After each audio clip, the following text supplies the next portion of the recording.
kausapin na natin ang ating punong hurado, Sir Louie Ocampo. Yes. What a difficult day it was for us. You brought the house down and you brought Tawag ng Tanghalan to another higher level. So congratulations. We thank you for this. And we wish you all the best. Good luck sa inyong tatlo. Thank you, Sir Louie. Madlang people, sa puntong ito, malalaman na natin ang resulta checked and verified by ABS-CBN audit representatives. Malungkot ka? Hindi pa usak. Oo, ma'am. Sino nga kayo? Sigaw ka ba ng sigaw kanina, Sigaw ako ng ma'am? sigaw para sa kanila Sobrang galing kasi nilang tatlo. Alam mo, sobra Yes. kung sabi ko tama yung decision kung hindi ako sumali this season. I know.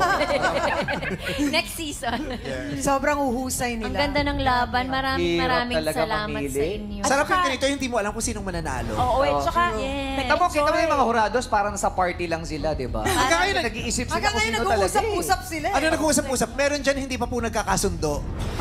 Correct. May nag-aaway pa din. May kanya-kanyang pambato sila, Oo. chef. Si Jed, parang si Jed hindi sumang-ayon sa desisyon ng iba. Kaya Wala siyang ayaw yung grupo po kila Kyla. Parang natulala siya. Pero syempre, I'm sure tuwang-tuwa rin ang kanilang mga eskwelahan kay True. Arvery at Claret School of Lamitan, kay Carmel naman ang King Thomas Learning Academy Incorporated at kay Isay ang City College of Calapan. I'm sure proud ang lahat ng mga eskwelahan na mga nakapasok dito sa ating top Yes. Ang dami ang lala ng usapan, chikahan at talakan sa Twitter. At pinag-uusapan din nila kung bakit lumalayo yung ibang hurado kay Sir Nonoy, ayaw siyang tabihan. Lapitan niyo naman si Sir Nonoy, kaya... Kaya nga. Bakit naka-blue siya? Pero alam mo, Grabe kayo sa kanya. nagtatambo kay Kuya Ogie, ah. Bakit? Kasi hindi niya binasa yung mga eskwelahan ngayong araw na. Ang dami. Ang dami. Isang gap yan. Pero syempre, bago natin i-anunsyo ang resulta, nais muna namin pasalamatan ng ating musical arrangers at TNT Band at vocal coaches. At ngayon, ang tawag ng tanghalan, The School Showdown third placer ay makakatanggap ng 50,000 pesos.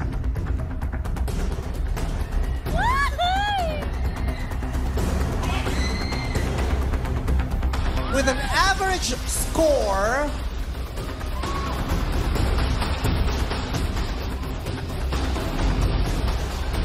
Wala naman nakalagay na score. Anong papauso ba ako? Iti-take it ko ba ito? Wala naman nakalagay na score. Ayan, hinahabol. May pangalan, may pangalan. School lang. Congratulations din sa school na magwawagi dahil may 100,000. Yes. Tama. Kinakalculate lang. Eto na, aalamin na natin.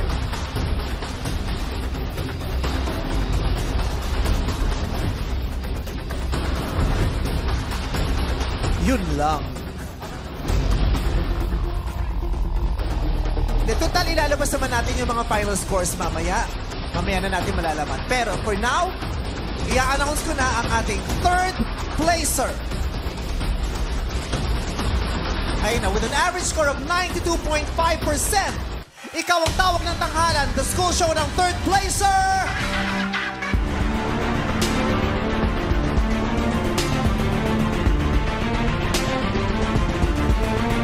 Arvery Laguring ng Claret School of Lambitan! Congratulations, Arvery Lagorin.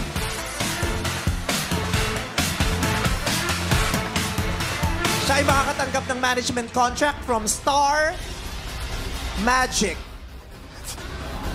At ang atin naman pong Grand Champion ay makakatanggap din ng contract from Star Magic to be awarded by the head of Polaris Star Magic, Mr. Riley Pablo Santiago Jr. Recording and music label contract from Star Music to be awarded by ABS-CBN Music Head for Music Content and Operations, Mr. Jonathan Manalo. Kasama ang prestiyosong tropeyong dinisenyo ng kilalang artist at sculptor na si Ginoong Ronald Castrillo. At siya rin ay magwawagi ng tumataginting na 1 million pesos! At ang inirepresenta niyang paaralan ay makakatanggap naman ng 100,000 pesos.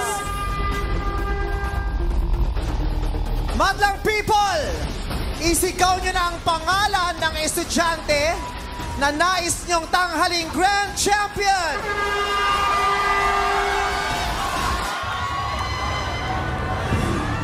Ang tinik na nangibabaw at nakakuha ng pinakamataas na gradong 98% mula sa ating mga hurado. Madlang people, ang tawag ng tanghalan The School Showdown Grand Champion ay si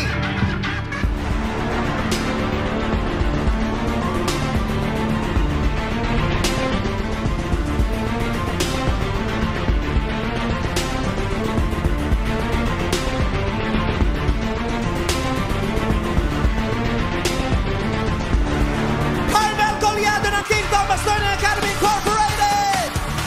Makakatanggap din ng 100,000 pesos ang kanyang paaralan. At congratulations din sa ating second placer na City College of Calapan, Ipsay Olante. Ikaw ay mag-uwi pa rin ng 100,000 pesos. At Madlang people, narito po ang final grade na nakuha ng ating final 3 grand finalists mula sa ating mga hurado. Isang matagumpay na edisyon na naman ang ating nasaksihan. Maraming salamat sa pagsama sa amin dito sa Pambansang Entablado ng Kantahan, ang tawag ng tanghalan, The School Showdown.